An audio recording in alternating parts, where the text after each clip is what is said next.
បែកគ្នាលើកនេះបែកមែនតែនហើយអូនទៅមែនតែនហើយមិនដឹងឡើយវិលវិញពេលណាបែកគ្នាលើកនេះទ្រង់ចប់អួលផ្សា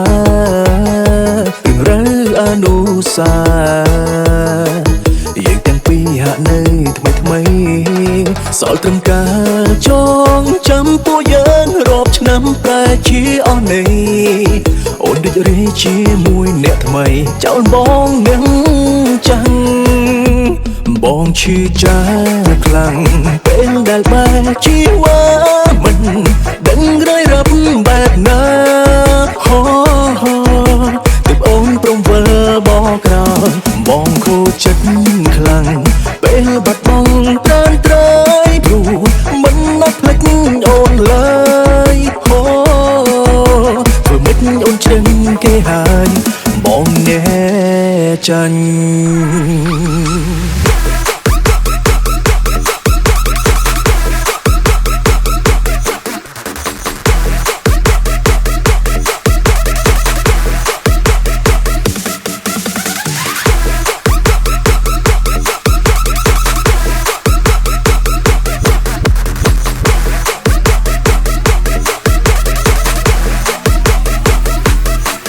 សល់ត្រឹមការច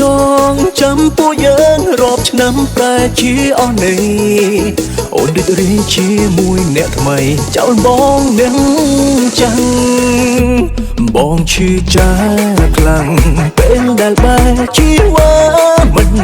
ដឹងរយរាប់បែបណាហោទើបអូនព្រមវិលបោះក្រោយបងខូចចិត្តខ្លាំងពេលបាត់បង់ត្រានត្រៃព្រោះមិននឹកភ្លេចអូនឡើយហោធ្វើមិនអូនជ្រឹងគេហើយបងឈឺចាខ្លាំងពេលដែលបែកជីវ៉ាមិនដឹងរយរាប់បែបណាហោទើបអូនព្រមវិលបោះក្រោយបងខូចចិត្ត